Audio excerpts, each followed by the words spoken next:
ಎಷ್ಟೋ ಸತಿ ನಮ್ಮ ಪವರ್ನ ನಾವು ಮಿಸ್ಯೂಸ್ ಮಾಡ್ಕೊಳ್ತೀವಿ.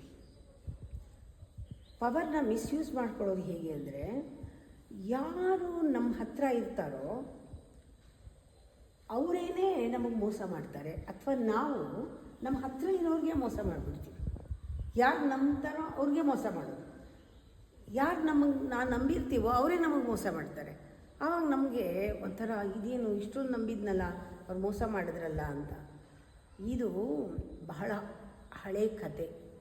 ಯಾವುದೋ ಜನ್ಮದಲ್ಲಿ ನಮ್ಮಿಂದ ಏನೋ ಒಂದು ನಡೆದಿರುತ್ತೆ ಅವ್ರಿಗೂ ನಮಗೂ.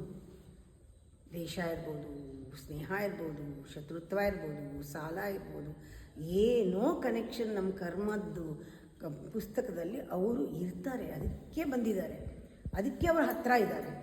ಆ ಹತ್ರ ಇರೋರೇ ಅದಕ್ಕೆ ಮಾಡೋದು.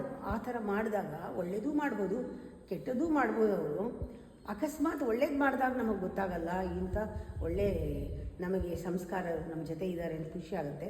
ಕೆಟ್ಟದ್ದು ಮಾಡಿದಾಗ ನಮಗೆ ಇಷ್ಟು ನಂಬಿಸ್ಬಿಟ್ಟು ಮೋಸ ಮಾಡಿದ್ರಲ್ಲ ಅನಿಸುತ್ತೆ.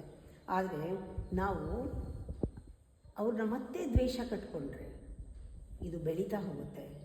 ಇದು ಆಗಬೇಕಾಗಿತ್ತು ನನಗೆ. ಆದರೆ ರೆಸ್ಪೆಕ್ಟ್ ಕೊಡೋದು, ಅದನ್ನು ಆಕ್ಸೆಪ್ಟ್ ಮಾಡೋದು, ಅದನ್ನು ನಾವು ಹೌದು ನನಗೆ ನನ್ನ ಕರ್ಮದಲ್ಲಿ ಏನೋ ಇತ್ತು ಅದಕ್ಕೆ ಆಗಿದೆ, ನಾವು ಅವ್ರನ್ನ ಸರಿಪಡಿಸ್ಕೊಳ್ಳೋದು, ಕ್ಷಮಿಸೋದು, ಇದೆಲ್ಲ ಮಾಡೋದ್ರಿಂದ, ಇಲ್ಲಿ ರಿಪೇರಿ ಮಾಡ್ಕೊಂಬಿಡೋದ್ರಿಂದ ಅವರು ಪುನಃ ನಮ್ಮ ಹತ್ರ ಬರಲ್ಲ. ಬಂದರೂ ಕೂಡ ಒಳ್ಳೆಯ ಸ್ನೇಹಿತರಾಗಿ ಬರ್ತಾರೆ. ಆ ರೀತಿ ನಮಗೆ ಬರುವಂಥ ಶತ್ರುತ್ವ ಇರೋರೆಲ್ಲರೂ ಕೂಡ ಸ್ನೇಹಿತರನ್ನಾಗಿ ಪರಿವರ್ತನೆ ಮಾಡೋದು ನಮ್ಮ ಕೈನಲ್ಲೇ ಇದೆ. ಯಾಕೆಂದರೆ ನಮ್ಮ ಕರ್ಮ ಇರೋರೇ ನಮ್ಮ ಜೊತೆ ಬರ್ತಾರೆ. ಒಳ್ಳೆಯದು ಮಾಡೋರು ಬರ್ತಾರೆ, ಕೆಟ್ಟದ್ದು ಮಾಡೋರು ಬರ್ತಾರೆ. ಕೆಟ್ಟದ್ದು ಮಾಡಿದರೆ ಇದು ನಾನು ಮಾಡಿದ್ದರ ಒಂದು ಫಲಿತಾಂಶದಲ್ಲಿ ಅವ್ರು ನನ್ನ ಹತ್ರ ಈ ರೀತಿ ನಡ್ಕೊಳ್ತಿದ್ದಾರೆ, ನಾನು ಅವ್ರನ್ನ ಕ್ಷಮಿಸಿ ಅವ್ರನ್ನ ಸರಿಪಡಿಸ್ಕೊಳ್ಬೇಕೇ ಹೊರತು ನಾನು ಮತ್ತೆ ಶತ್ರುತ್ವ ಕಟ್ಕೊಳ್ಬಾರ್ದು ಅನ್ನೋದು ಅವಾಗ ನಮಗೆ ಚೆನ್ನಾಗಿ ಗೊತ್ತಾಗುತ್ತೆ.